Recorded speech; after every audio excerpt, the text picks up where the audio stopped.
Hello everyone. आज से मैं एक सीरीज़ ऑफ वीडियोस अपलोड करूंगा और ये वीडियोस उन लोगों के लिए हेल्पफुल होगा जो अभी तक मैथ्स का प्रिपरेशन स्टार्ट भी नहीं किए हैं क्लास 10th के लिए। और उनका एग्ज़ाम पता ही है आपको, मार्च में एग्ज़ाम होना है। तो कम पढ़ के ज़्यादा आउटपुट कैसे ले सकते हैं हम लोग, ठीक है, एफिशिएंसी कैसे बढ़ा सकते हैं हम लोग पढ़ाई की, तो उसके बारे में इस वीडियो में मैं डिस्कस करने वाला हूँ।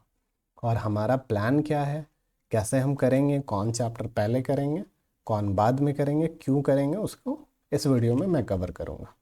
ठीक है, तो स्टार्ट करते हैं। देखो, टोटल 7 यूनिट्स हैं आपके पास, टोटल 7 यूनिट्स हैं और चैप्टर्स ज़्यादा हैं। तो नंबर सिस्टम है, अलजेब्रा है, कोऑर्डिनेट है। तो यहाँ पे आप देख सकते हैं कि ये मार्क्स है। तो यूनिट 1 नंबर सिस्टम से 6 मार्क्स का आना है, अलजेब्रा से 20 मार्क्स का आना है, कोऑर्डिनेट से 6 मार्क्स, ज्योमेट्री 15, ट्रिगो 12, मेंसुरेशन 10 और स्टैट्स एंड प्रोबेबिलिटी 11।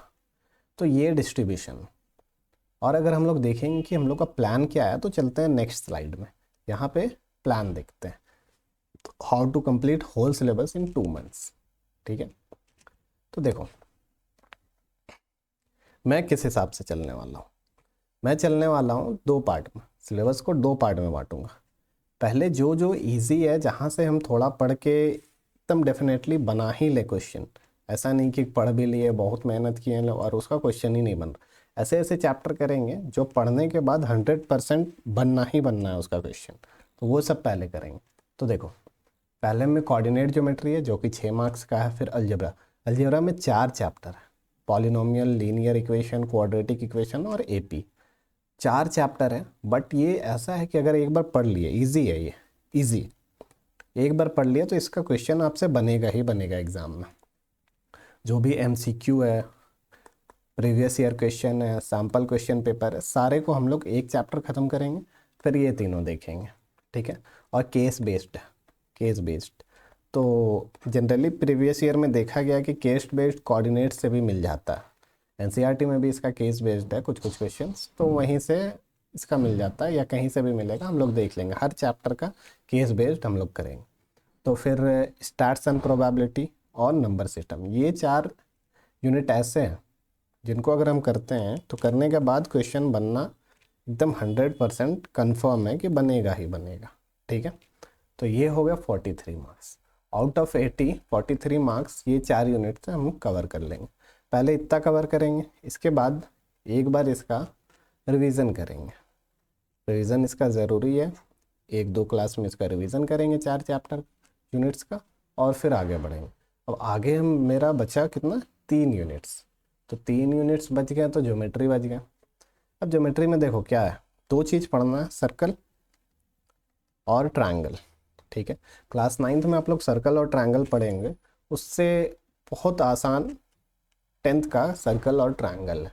वो जब हम लोग पढ़ेंगे तब देखेंगे। तो 15 मार्क्स का ये, मेंसुरेशन 10 मार्क्स और ट्रेगो 12 मार्क्स। अब इसको मैंने इस कैटेगरी में इसीलिए रखा है क्योंकि इसको कितना भी हम लोग पढ़ लें, इसके क्वेश्चन हम लोग को बहुत ज़्यादा बनाने पड़ेंगे। फिर भी कहीं ना कहीं होता है एग्ज़ाम में स्ट्राइक ना करे, एग्ज़ाम प्रेशर हो गया, कुछ टाइम का मैनेजमेंट नहीं हो रहा, उसकी वजह से हम लोग बना नहीं पाएंगे। क्योंकि मेंसुरेशन में आपका कैलकुलेशन होता, और जिसका कैलकुलेशन थोड़ा वीक है उसको थोड़ा तो इसमें स्ट्रगल करना पड़ेगा ना। तो पहले हम लोग सिक्योर करेंगे 43 मार्क्स, उसके बाद हम लोग आगे बढ़ेंगे। मेंसुरेशन में बहुत सारे ट्रिक हैं, उसको मैं बताऊंगा कैलकुलेशन को आप आसान कैसे करोगे। और अगर कैलकुलेशन सच में डिफ़िकल्ट है, उसको आसान नहीं किया जा सकता उस क्वेश्चन में, उस क्वेश्चन में आपका अप्रोच क्या रहेगा। ठीक है, तो ये रहेगा हमारा प्लान। देख लेते हैं चैप्टर्स।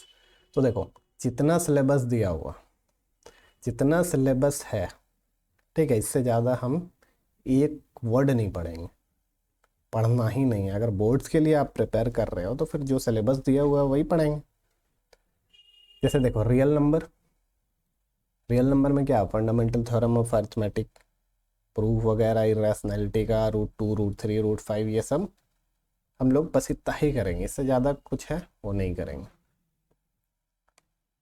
पॉलिनोमियल, अलजेब्रा अगर आते हैं, polynomial, pair of linear equation, quadratic equation, arithmetic progression, हम लोग कैसे करने जा रहे हैं कि जैसे पॉलिनोमियल है ना, जीरोज ऑफ पॉलिनोमियल जब पढ़े तो इसको क्रॉस करेंगे। ये टॉपिक खत्म। Relation between zeros and coefficient of quadratic, अगर ये खत्म तो ऐसे करके क्रॉस करेंगे, बस इतना ही पढ़ेंगे, एकदम देख के एकदम टू द पॉइंट इतना ही पढ़ेंगे। यहाँ पे भी वैसे ही है, जो पढ़ेंगे लाइन बाय लाइन सिलेबस से मिलाएंगे, लाइन बाय लाइन इसको कट करेंगे, बस ख़त्म। ज़्यादा करने का ज़रूरत नहीं है। बोर्ड्स में अगर मार्क्स अच्छे चाहिए तो सिलेबस पे स्टिक करना होगा, सिलेबस और PYQ प्रीवियस ईयर क्वेश्चन, ये दो चीज़ है जिस पे आप स्टिक करते हो तो मार्क्स अच्छा आना ही आना है। तो यही सब चैप्टर्स हैं, आप लोग देख लेना। कोऑर्डिनेट ज्योमेट्री है तो जैसे हम लोग पढ़ेंगे तो उस टाइम तो इसको देखेंगे ही।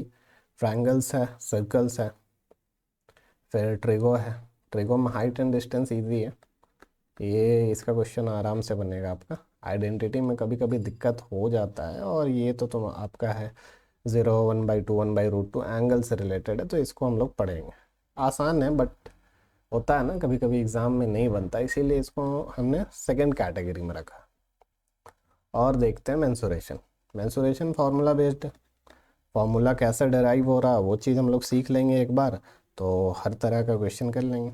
तो हम लोग फार्मूला कैसे डिराइव हो रहा वहाँ से स्टार्ट करेंगे इसको, एकदम बेसिक से एडवांस लेवल पे जाएंगे, बोर्ड्स के लेवल पे। स्टैटिस्टिक्स एंड प्रोबेबिलिटी, ये चैप्टर ऐसा है ना कि बहुत स्टूडेंट का क्या होता है, ये चैप्टर में ही स्कोर नहीं कर पाते, क्योंकि ये लास्ट लास्ट में पढ़ते हैं और बहुत इजी समझ के पढ़ते हैं, बट स्कोर नहीं हो पाता। इसमें प्रैक्टिस चाहिए, इसमें प्रैक्टिस चाहिए, आप कुछ नहीं कर सकते उसमें, जितना प्रैक्टिस करोगे उतना अच्छा होगा। स्टार्ट्स में इसमें फार्मूला बेस्ड है, तो उस फार्मूला को याद करने के लिए कैसे करेंगे कंफ्यूज ना हो, 2-3 फार्मूला है, उसको कैसे याद करेंगे कि कंफ्यूज ना हो। ठीक है, मीन क्या होता है, मीडियन क्या होता है, मोड क्या होता है, ये सब पढ़ेंगे हम लोग। फिर प्रोबेबिलिटी है, प्रोबेबिलिटी तो 10th का बहुत ही आसान है, काफ़ी आसान है। तो यही है। तो फिर देखो हम लोग का क्या है, नेक्स्ट क्लास स्टार्ट करूँगा तो कोऑर्डिनेट से स्टार्ट करूँगा। ठीक है, क्या स्टार्ट होगा नेक्स्ट क्लास में, कोऑर्डिनेट ज्योमेट्री, इससे स्टार्ट करेंगे। 6 मार्क्स को एक क्लास में कोशिश करेंगे, एक क्लास का मतलब 1 आवर का वीडियो होगा मैक्सिमम, इससे ज़्यादा इसको खींचेंगे नहीं, क्योंकि हम लोग को जल्दी करना है, हम लोग को जल्दी करना है, कम पढ़ना है और ज़्यादा आउटपुट लेना है। तो मैं कोशिश करूँगा कि इसको एक क्लास में और 1 घंटे की क्लास में कवर कर लूँ। तो that's it, thank you very